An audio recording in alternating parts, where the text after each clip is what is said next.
She didn't trip, she didn't stumble, she got walked out of Windsor Castle by Catherine in front of every ambassador, every investor, every person whose opinion actually moves mountains in this country. And the woman who engineered the whole evening watched it happen from across the room, unable to stop a single second of it. Now listen closely, because the part the palace desperately wants buried is not the drinking, it's not the scene, it's what was actually happening in that room before any of it started. And once you understand that, everything else makes horrifying sense.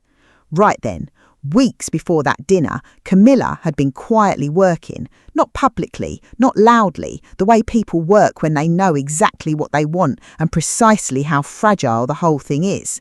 She'd been pulling strings to get her daughter Laura Lopes onto that Windsor guest list. And not for sentimental reasons, darling. There were investors at that dinner, media executives, people who don't take meetings, they take impressions. And Laura Lopes was meant to be the impression. Wrap your head around that for a moment. Your own mother engineers access to one of the most exclusive rooms in Britain, and you are the product being presented. That's not a family dinner, that's a pitch meeting wearing a tiara. But here's where it starts unravelling. Hours before the first guest arrived, Camilla was already coming apart at the seams, pacing by a window, phone to her ear. Laura was over an hour late. On any other evening, that might be considered fashionably delayed. On this evening, it was a disaster quietly assembling itself. She finally got through, and Laura's voice came back wrong immediately. Too loose, too breezy, that particular kind of relax that only arrives after several glasses of something rather strong. Camilla pushed back instantly, said she didn't sound right. Long pause, too long, and then Laura admitted it. She'd had a little to drink. Casual, unbothered, brushed it aside like it was absolutely nothing worth discussing. A little to drink before a Windsor state banquet with foreign dignitaries filling every corner of the room. Honestly, this part genuinely doesn't add up, because who does that? Who actually does that? The line went dead before Camilla finished speaking. She stood there staring at the phone, then caught her reflection in the dark window, straightened her gown, reset her face into that composed, practiced smile she'd spent years perfecting, and walked back into that glittering hall like absolutely nothing in the world was wrong. Nobody in that room had the faintest idea what that phone call had just cost her. Now, Laura did arrive, and to be fair, she looked the part entirely. Glamorous, polished, warm smile hitting all the right people at exactly the right moments. For a while, nothing seemed remotely amiss. But here's the brutal truth about starting an evening with a head start nobody else knows about. It doesn't stay hidden. It never stays hidden. The first crack came with a laugh, far too loud for that room, the kind that slices clean through chamber music and careful conversation like a knife through silk. Heads turned. That silence followed, you know the one, where an entire room collectively decides whether to acknowledge what just occurred or pretend with absolute conviction that they heard nothing. And instead of composing herself, Laura reached for another glass. Nobody spoke yet, but everybody saw. And then came the moment that made pretending genuinely impossible. A server approached to top up her glass. Laura reached out and took the bottle straight from their hands, held it up to the candlelight like she was inspecting something deeply suspect, made a rather cutting remark about whether this was truly what they were serving tonight. The server reached to retrieve it. She didn't let go, told them they were paid to pour properly, not stand about looking utterly useless, then wondered aloud whether Windsor had simply started hiring anyone they could think of these days. She released the bottle eventually, like she was bestowing a tremendous favour upon the poor soul. The server walked away, hand trembling, face entirely still, because years of royal household training teaches you to absorb almost anything without flinching. Two ambassadors who'd heard every word went completely silent, and across that magnificent room, Camilla's expression finally cracked, because the woman at the very centre of her carefully constructed plan was swaying. That's when Catherine began to move. No rushing, no theatrics, just that walk, measured, calm, completely unhurried, the kind of walk that communicates more than any raised voice ever could. And here's what's genuinely extraordinary about this moment. She hadn't uttered a single word yet, but the room was already responding to her. A server paused mid-pour. Someone set their fork down without finishing their sentence. Conversations entirely unrelated to any of this simply trailed off, the way a room instinctively holds its breath right before something significant and irreversible is about to occur. Camilla watched from across the hall and understood precisely what was coming before Catherine had even reached her daughter. Weeks of work, every arranged introduction about to be dismantled in 30 seconds, and she couldn't move a muscle to stop it. Catherine reached Laura and leaned close, voice low, controlled, just between them. Told her she needed to leave, right now, quietly. Laura laughed, swayed slightly, said she was perfectly fine. Catherine's tone didn't rise one fraction. If anything, it became quieter and considerably harder. She told her she was not fine, and that if she remained another 5 minutes, this stopped being about Laura entirely. Then came the line that cut through absolutely everything.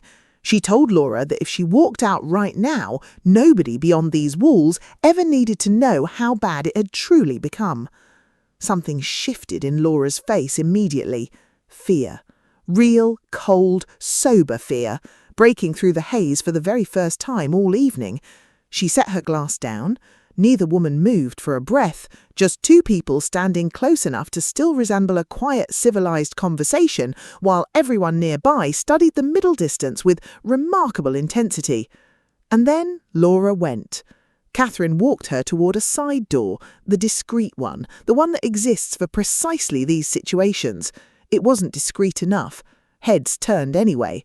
The investors, the media executives, the exact people Camilla had spent weeks positioning her daughter in front of, watched Laura Lopes be quietly guided out of a Windsor Castle state banquet, unsteady, eyes down, while the future Queen of England steered her by the arm with the calm efficiency of someone containing a problem. Every single one of them saw it. That image was travelling far beyond that evening. But here's what got completely buried afterward.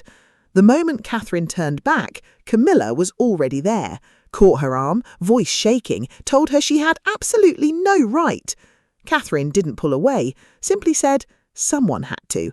And that's when Camilla's composure, the composure she'd been gripping white-knuckled since that phone call, shattered completely.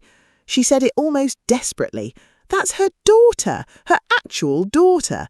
Catherine's response came back quietly, almost gently, which somehow landed harder than anything sharp ever could. She reminded her this was a state dinner, then said she wasn't lecturing her, said she was protecting all of them, including Laura. 2 sentences, completely unarguable.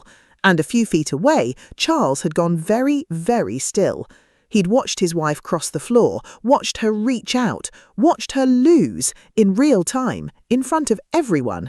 And he didn't move, not one single step toward her. He simply caught the eye of a nearby aide and gave the smallest, most imperceptible nod, in Camilla's direction. 2 aides appeared at her sides within moments, perfectly polite, impeccably formal, informed her quietly the car was being brought around, the kind of language the palace uses when something needs to sound like a courtesy while functioning as a dismissal. She looked at Charles one final time, waiting, for any flicker of hesitation, for him to cross the room.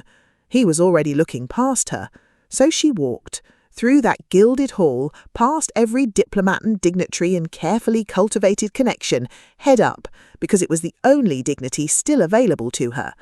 And then Charles crossed the floor, walked straight to Catherine, stood beside her, shoulder to shoulder, in front of the entire room. Didn't mention Camilla once. Didn't need to.